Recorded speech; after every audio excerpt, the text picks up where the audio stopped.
О развитии здравоохранения поговорим сегодня в программе «Интервью». Здравствуйте. Я представляю гостя в студии Айрат Рахматуллин, министра здравоохранения Республики Башкортостан. Здравствуйте. Добрый день. Я предлагаю начать наш разговор с послания, потому что именно в послании глава республики обозначил направление для всей республики и поставил задачи для усиления возможностей реабилитации бойцов спецоперации. Вот есть ли у нас сейчас в регионе база для того, чтобы обеспечить всем необходимым? Вообще, начну с того, что участники специальной военной операции для нас абсолютный приоритет. И это догму, которую мы пропагандируем среди всех медицинских организаций. Вот так должно быть. Поэтому участники специальной военной операции, члены их семьи обслуживаются у нас в приоритетном порядке. Не так давно мы с Ради Фаридовичем посещали филиал больницы скорой медицинской помощи, новую отремонтированную поликлинику, и там показывали, как работает кабинет для участников специальной военной операции. Конечно, для них там организовано абсолютно все.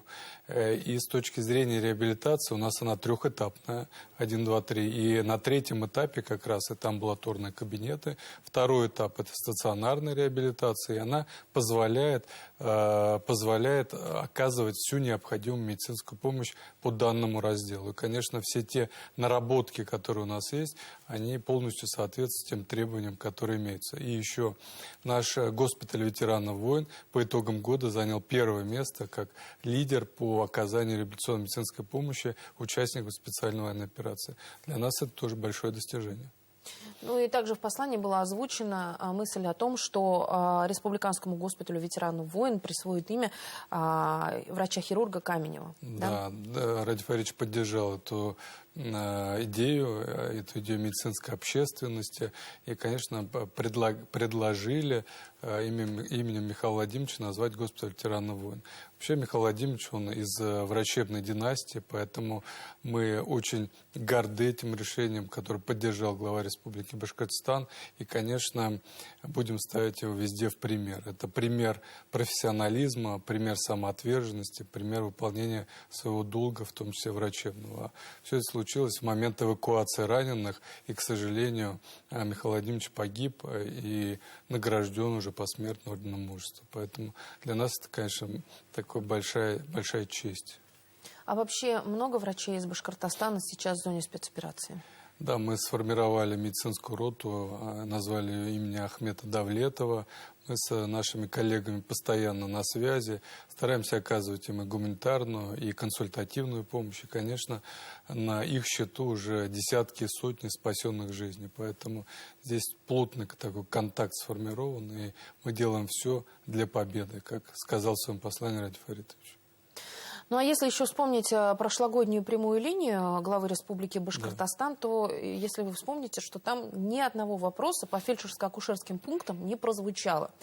И, как мне кажется, что это отличное достижение для области здравоохранения. Да, совершенно верно. Ради Фаридович особое внимание уделяет сельскому здравоохранению. И, конечно, фельдшерско-акушерские пункты, которые мы обновили за последние годы, для нас это пример. И в рамках ФАПа мы уже делаем проект, он называется «Цифровой ФАП». Он является лидером Российской Федерации, он занял первое место по Оргздраву. И, конечно, для нас и для меня основная задача, чтобы сельчане, не выезжая за территорию села, получали всю необходимую медицинскую помощь. В том числе это выписка рецептов, это направление, это анализы, это электрокардиограмма, если нужно, телемедицинская консультация. Поэтому насытить ФАП всеми цифровыми сервисами, которые на сегодняшний день есть, для нас приоритетное направление. И будем этим заниматься и дальше. А получается ли обеспечить именно вот эти ФАПы кадрами? Совершенно верно. Вот Ради Фаридович всегда же обращает на это внимание. Если вы построили поликлинику, сельскую врачебную амбулаторию, ФАП, там должен быть медицинский работник. И большая работа в этом отношении проводится Министерством здравоохранения. Только в прошлом году мы привлекли дополнительно 117 миллионов по программе «Земский доктор» и «Земский фельдшер» и привлекли еще больше специалистов в наши медицинские организации. Поэтому эта работа рутинная, она системная, она ежедневная. И, конечно, она проводится с большой скрупулезностью. Еще не могу не отметить поезда здоровья, которые курсируют по Республике Башкортостан. Они доказали свою эффективность? Поезда здоровья на сегодняшний день очень востребованный проект. И в прошлом году мы объездили большое количество сельских населенных пунктов. Порядка 175 тысяч пациентов мы посмотрели. Конечно, основная задача поезда здоровья – это раннее выявление заболеваний и их дальнейшая профилактика. Используем здесь все ресурсы. Ресурсы медицинских организаций республиканского уровня, они дают соответствующих специалистов. Это те медицинские мобильные комплексы, которые у нас есть.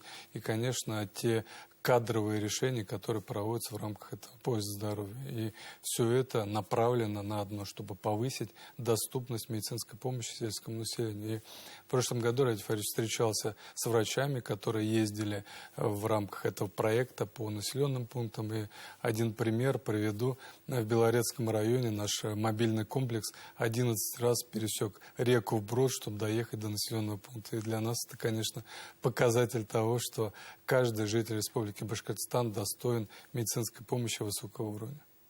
А если поговорить о статистике именно по эффективности поездов здоровья, есть ли какие-то результаты для сравнения?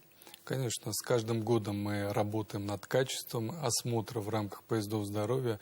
Для нас самый главный результат – это раннее выявление заболеваний онкологических, сахарного диабета, болезней системы кровообращения, для того, чтобы можно было вовремя назначить лечение и, конечно, сохранить жизнь и продлить жизнь в здоровом виде. И все это делается в рамках поезда здоровья. У нас статистика только с плюсом. Если говорить о новых поликлиниках, вот только в этом году, по-моему, если не ошибаюсь, открылись уже 2 поликлиники. Как удается выдержать эти сроки по строительству? Ну, большую работу в рамках национального проекта мы проводим. И если говорить по итогам прошлого года, мы построили 134 модульные ФАПа, сельские врачебные амбулатории, офисы врача общей практики. Это более 5000 единиц оборудования, это 99 единиц автотранспорта. И, конечно, это большие инфраструктурные решения. Это 6 новых поликлиник. В Аскино, вы знаете, уже поликлиника открыта и прекрасно работает. Открывал ее Радий Фаридович вместе с Татьяной Алексеевной и Михаилом Альбертовичем Мурашко. У нас следующим этапом открылась поликлиника в Янауле. И дальше у нас ждет ряд уже открытий в Учелах, в Благовещенске, в Аскарово и в Бакалах. Поэтому все это планомерно движется, работает, лицензируется. И, конечно, медицина в городах и районах республики становится еще более доступной и качественной. Вы уже по касательной задели вопрос о том, что как осуществляется цифровизация в Башкортостане.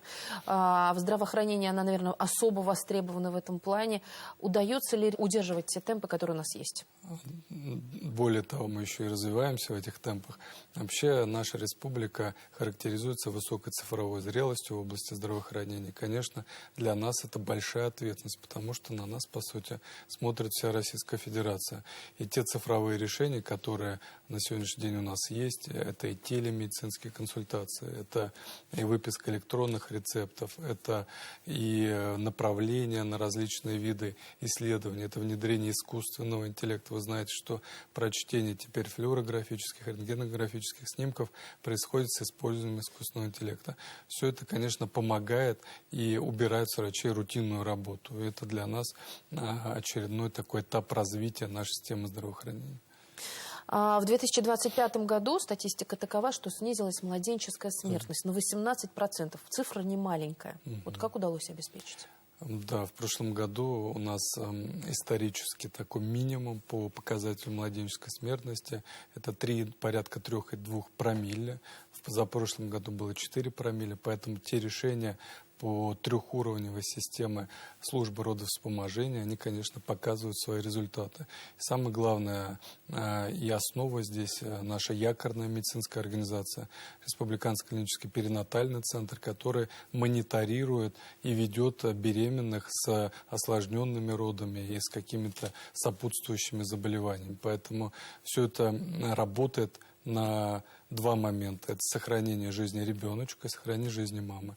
Поэтому это дает такие результаты. Более 25 тысяч консультаций дистанционно они провели порядка 100 консилиумов, в том числе с участием федеральных центров. Поэтому здесь вся эта работа находится на постоянном контроле. Но и те события, которые в стране происходят, они, конечно, возлагают на нас дополнительную ответственность. Мы провели аудиты, посмотрели вообще в целом службу родовспоможения. И, конечно, идем на дальнейшее развитие его. Специалисты из Башкортостана очень часто входят в число победителей, лауреатов различных конкурсов. Вот так не так давно вы поделились информацией о том, что онкологи стали лауреатами всероссийского конкурса. Расскажите подробнее. С удовольствием расскажу, потому что всегда говорю своим, что лучшие врачи работают в Республике Башкортостан. Это действительно так, это подтверждается нашими федеральными наградами. Здесь ряд врачей-онкологов и химиотерапевтов, и заведующих, они получили федеральные награды. Это происходило все в Государственном Кремлевском дворце. Награды вручал главный онколог Российской Федерации. Конечно, для нас это большое признание. Более того, эта награда, она формируется из голосования именно пациентов. Поэтому для нас это характеризует то, что наши врачи востребованы, наши врачи профессиональны, высококвалифицированы и, конечно, имеют авторитет в Российской Федерации. Ну и также вы поделились информацией в социальных сетях о том, что осуществляется такая операция, рейд своего рода «Тайный пациент». Да. Каковы ее результаты? Вообще приятно, что вы читаете мои социальные сети. Да. Это хорошо. «Тайный пациент» у нас проект, он не так, чтобы провели мы его, и он перестал работать. Нет, каждый главный врач знает, что прямо сейчас в его медицинской организации может ходить человек с чек-листом и проверять, как проходят те процессы, которые должны проходить. Поэтому результаты такие. Мы определили болезненные точки, на которые особо сильно реагируют и акцентируют внимание наши пациенты, потому что пообщались в очередях, посмотрели, посидели, поговорили с нашими бабушками, да, которые расскажут все и как есть. И, конечно, это позволило нам в рамках проекта повышения результативности первичной медико-санитарной помощи принять ряд решений, которые позволят, например, убрать очереди перед кабинетами. Будем этим заниматься в течение 2026 года уже. Спасибо огромное, что пришли сегодня к нам в студию, поделились и ответили на наши вопросы. Мы желаем вам успехов и удачи в работе. Спасибо. Спасибо большое. Спасибо. Это была программа «Интервью». На наши вопросы отвечал министр здравоохранения Республики Башкортостан Айрат Рахматуллин. Я Роза Хабибуллина. Спасибо, что были с нами.